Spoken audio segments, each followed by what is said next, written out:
Pet Hotel ရဲ့အခုလိုပေါ်ဆောင်မှုကြောင့်စိတ်မကောင်းဖွယ်ကိုလွန်ဆုံးမခင်ရတဲ့အာဦးလေးရဲ့နောက်ွယ်ကအလိုမသိသေးတဲ့အကြောင်းရင်းတိချစ်တွေကြားမှာစိတ်မကောင်းစရာသတင်းတခုကဆိုရှယ်မီဒီယာပေါ်မှာပြန့်နှံ့နေပါတယ်။အဲ့ဒါကတော့ရန်ကုန်မှာဖွင့်လှစ်ထားတဲ့ Mandalay Pet Shop Pet Hotel နဲ့ Pet Spa ဆိုင်မှာ Husky အမျိုးအစားအာဦးလေးကိုအနံ့မရကနေဖြစ်ပွားခဲ့ရတာပဲဖြစ်ပါတယ်။ကူကူလို့အမည်ရတဲ့အာဦးလေးကိုဖေဖော်ဝါရီလ23ရက်နေ့မှာအဲ့ဒီဆိုင်မှာပဲသခင်ဖြစ်သူက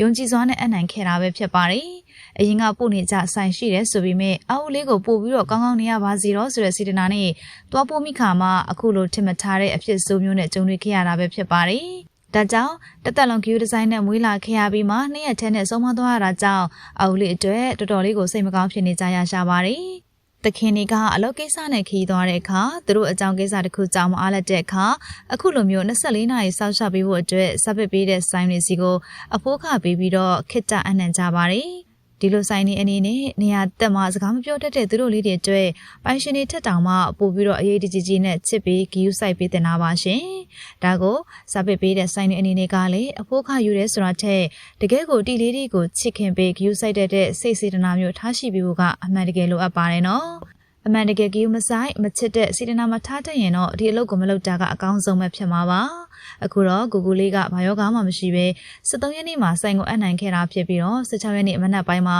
ဆုံးမသွားတယ်ဆိုပြီးတော့ပိုင်ရှင်စီကိုလှမ်းပြီးတော့အကြောင်းကြားခဲ့တယ်လို့သိရပါတယ်။ပိုင်ရှင်အနေနဲ့ကလည်းရုတ်တရက်ဆုံးမသွားရတဲ့သူတို့အောင်လေးကိုဘလို့မှမယုံကြည်နိုင်သလိုဖြေမစင်နိုင်ဖြစ်နေကြရတာဖြစ်ပါတယ်။ဒါဟာဘလို့ကြောင့်လဲဆိုတာသိကြလို့ CCTV တောင်းကြည့်ပြီးမဲ့ပြက်နေတယ်ဆိုပြီးတော့လုံးဝပေးမကြည့်ဘူးဆိုပြီးတော့အအုပ်လေးရဲ့ပိုင်ရှင်တွေကပြောပြပါတယ်။ဒီလိုမျိုးတောင်းရင်မှုတောင်းခံမှုမရှိတဲ့အတွက်ကြောင့်လေတိချစ်သူတွေကြားမှာတော့ဝေဖန်မှုတွေကပြင်းထန်နေတာဖြစ်ပါတယ်။အောက်လေးရဲ့ပိုင်ရှင်ရောက်ချိန်မှာတော့ဒီ Pet Hotel ရဲ့ပေါ်ဆောင်မှုတွေကိုတွေ့လည်ရပါတယ်။အဲ့ဒါကတော့ကလေးတွေထားတဲ့အခန်းကအရန်ကိုပူလောင်နေသလိုတောက်စရာရေခွက်တောင်ထားပေးထားတာမတွေ့ဘူးလို့လည်းဆိုပါတယ်။ပို့ပြီးတော့ဆိုတာကကလေးတွေစားမယ့်အစားပါ။ထမင်းတွေကပကံထဲမှာ6သွေးနေပြီးတော့ထမကြောက်တွေတောင်ဖြစ်နေပြီဆိုပြီးတော့ပုံနဲ့တကွအလုံးသိအောင်လို့မျှဝေလာခဲ့တာကိုတွေ့ရပါတယ်။အေကွန်လည်းမရသလိုအအုပ်လေးကအပူဒဏ်ကိုမခံနိုင်တဲ့အဆုံးမှာတော့ကွန်လွန်သွားတာဖြစ်နိုင်တယ်လို့ထင်မှတ်ရပါတယ်။ဒီကိစ္စနဲ့ပတ်သက်ပြီးတော့ဆိုင်ဘက်ကလည်းပြန်လှည့်ပြီးတော့တောင်းပန်လာတာကိုတွေ့ရပါတယ်။အကြောင်းကတော့ Equan Gas Pipe ပေါက်လို့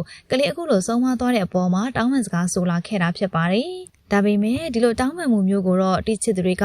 သဘာဝမကျဘူးမကျေနပ်ဘူးဆိုပြီးတော့လည်းပြောဆိုနေကြပါတယ်။တိချစ်သူတွေကတော့အေးကြိုက်တဲ့ဒီလိုကလေးတွေကိုပူလောင်နေတဲ့အခန်းထဲမှာအချိန်ကြာမြင့်စွာထားလိုက်တာဟာဘလို့မှကိုလက်ခံနိုင်စရာအကြောင်းမရှိဘူးဖြစ်ရှင်းမှုကိုလည်းမကျေနပ်ကြတဲ့အထိဖြစ်နေကြပါတယ်။ပေါ်ဆောင်လွန်သလိုကလေးတွေကိုတံမိုးမထားတတ်တာကြောင့်ဒီလိုဆိုင်မျိုးကိုမဖွင့်သင့်ဘူးဆိုပြီးတော့လည်းပြောနေကြပါတယ်။လက်တော်ကြားသိရတဲ့သတင်းတွေအရဆိုင်ရဲ့အဓိကတာဝန်ရှိသူကတော့တရုတ်ဆောင်မင်းသမီးနော်ရက်ဆိုပြီးတော့လည်းပြောနေကြပါတယ်။ဒါကြောင့်လည်းမင်းသမီးနော်ရက်ကိုအခုကိစ္စနဲ့ပတ်သက်ပြီးတော့ဂျင်းနဲ့လောက်စေတဲ့ဖြစ်ရှင်းချက်ပြီးဖို့အတွက်လည်းတောင်းဆိုနေကြပါတယ်။ဝန်ထမ်းတွေရဲ့ပေါ်ဆောင်မှုကြောင့်ကလေးဆုံးမမှုနဲ့ပတ်သက်ပြီးတော့ဆိုင်ပိုင်ရှင်အနေနဲ့ဘယ်လိုတွေတာဝန်ယူဖြေရှင်းသွားမလဲဆိုတာကတော့စောင့်ကြည့်သွားကြရမှာဖြစ်ပါတယ်။အာဦးလေးလည်းကောင်းမွန်ရာဘုံဘွားကိုရောက်ရှိပါစေလို့ဆုတောင်းပေးလိုက်ပါတယ်ရှင်။